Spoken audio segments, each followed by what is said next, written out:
On entend souvent le mot France-Afrique, mais savez-vous de quoi il s'agit? On attribue la paternité du mot à Félix Houphouët-Boigny, premier président de la Côte d'Ivoire à la fin des années 50. L'expression désignait la volonté de certaines élites africaines de conserver la relation qu'ils décrivaient comme privilégiée avec la France après les indépendances. 60 ans après, on sait que le privilège n'est pas du côté africain. Djambo la famille, bienvenue sur Aganisha. Je m'appelle Tanoum Lel et je donne mon avis sur l'actualité même si personne ne me l'a demandé. Abonnez-vous à Aganisha, vous pouvez aussi nous suivre sur Twitter, Instagram et Facebook. La France-Afrique, c'est la relation de prédation entre la France et les pays africains qu'elle a réussi à enchaîner à elle grâce à un système ingénieux de dépendance. Une mafia constituée de réseaux d'influence opaques de lobby entre des gouvernements français, ses hommes d'affaires et certaines élites dirigeantes africaines. Le but est d'empêcher toute initiative africaine qui serait contre les intérêts français, même si c'est bénéfique pour l'Afrique. C'est au début des indépendances que la France met en place cette stratégie pour maintenir l'Afrique sous son influence. Dans les années 50, De Gaulle est contraint de renoncer à la colonisation dans 14 pays africains. Fin de la Deuxième Guerre mondiale, la France est affaiblie, endettée et ruinée.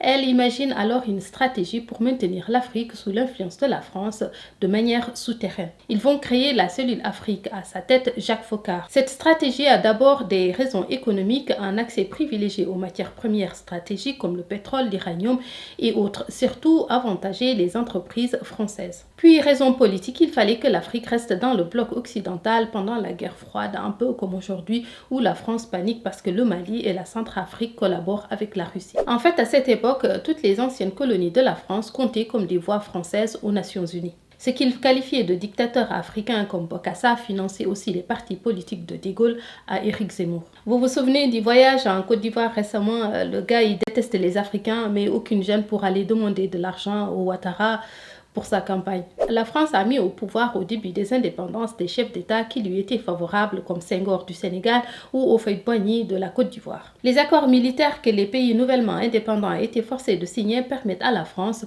de faire des coups d'État, d'assassiner ou de maintenir des dictateurs en place tant qu'ils roulent pour elle. En 1955 et 1971, la France agresse le Cameroun. Elle tue des milliers de Camerounais. Elle va cibler des grands leaders indépendantistes comme Rouben Imyombe, Félix Moumié, Ernest Ouandjé et les assassiner. Mais aussi les humilier, leurs corps seront traînés dans les rues pour marquer psychologiquement le peuple camerounais. La France soutient toujours Biya qu'elle a mis au pouvoir depuis bientôt 40 ans. Et la France-Afrique, dès qu'on la met à nu, elle mue et prend une autre forme. Aujourd'hui, la stratégie est de privatiser toutes les entreprises multinationales pour en épaissir la compréhension, même si la France n'est plus la seule puissance prédatrice en Afrique. Pour donner un exemple de la France-Afrique récente, le Burkina a subi un coup d'État et la CEDEAO aurait dû mettre les mêmes sanctions que pour le Mali, mais entre-temps Sarkozy et les enfants de Bolloré ont fait un voyage en Côte d'Ivoire pour dissuader la CEDEAO de fermer les frontières du Burkina parce que ce n'est pas bon pour les affaires. Cela s'est déroulé il y a quelques jours, l'intérêt de la France prime toujours sur nos vies. Si la France est aujourd'hui une puissance militaire, c'est en partie grâce à ses bases militaires en Afrique